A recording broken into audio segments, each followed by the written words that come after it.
eye-opener. Usually when I think about human trafficking, I'm thinking about prostitution, maybe trying to do, organs deals, that sort of thing. But I never really thought about labor. You would think that had ended a long time ago. No, it sadly hasn't ended, Nancy. And I was in the same boat that you were, where I always thought about it as organs or sex work. And it had never occurred to me that it happens in our labor chain throughout the entire world. And it wasn't until I saw a special on Brazilian television where I saw footage taken in the 21st century of a young man in São Paulo, which is a global alpha city.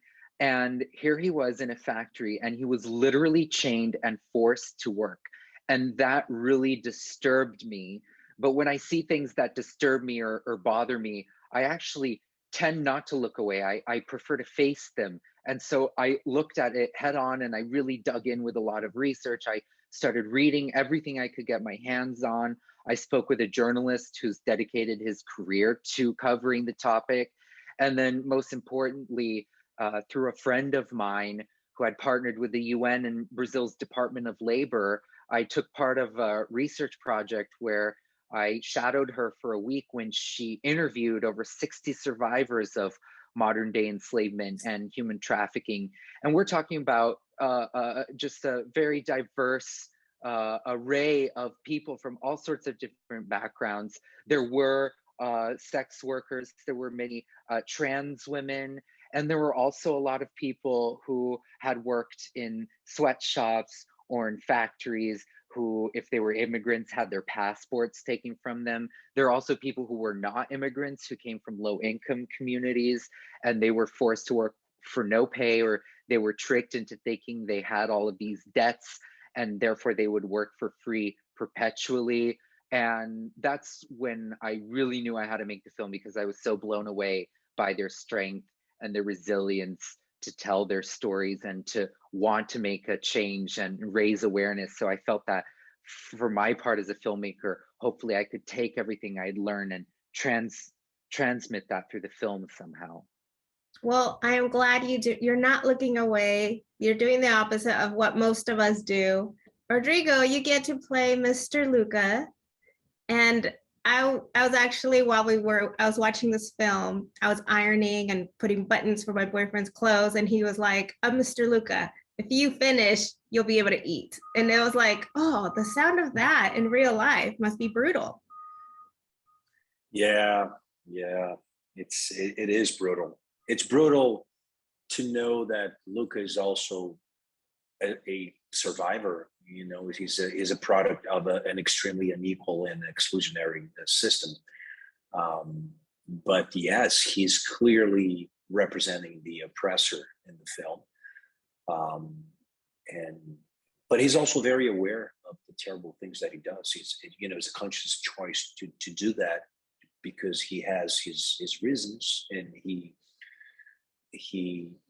believes that because the way life has treated him, he has the right to choose his path to get out of misery, and that's the path he chose. He doesn't apologize.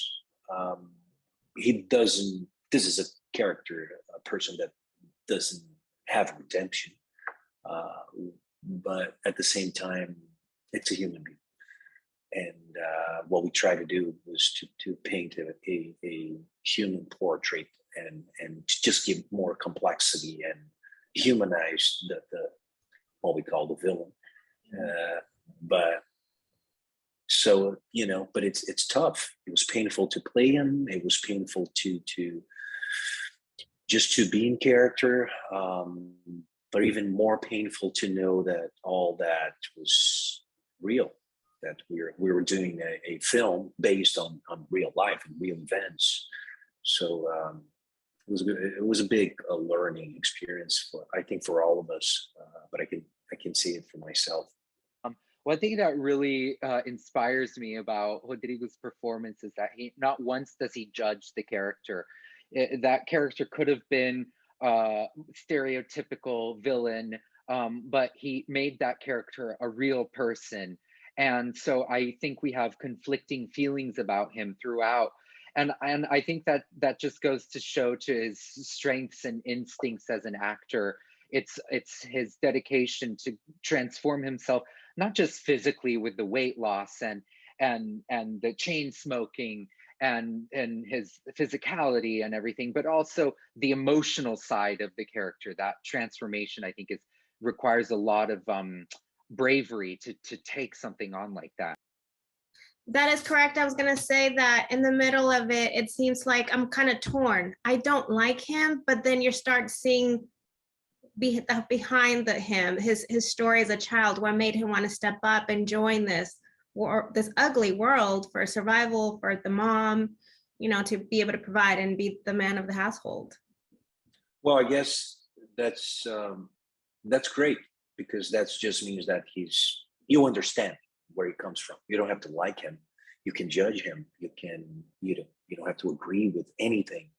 But I think it's important to understand, because it's more complex than just being good or bad, and the reasons that you do it. And as an artist, I cannot judge, because if I judge, I will probably play a stereotypical version of somebody, and it to me is less interesting to do that, and also disrespectful to the part that I'm playing.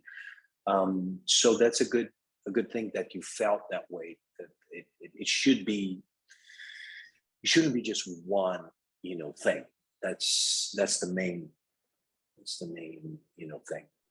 That's right. And overall, it's another story of survival on all ends. Thank you so much, Yeah. gentlemen.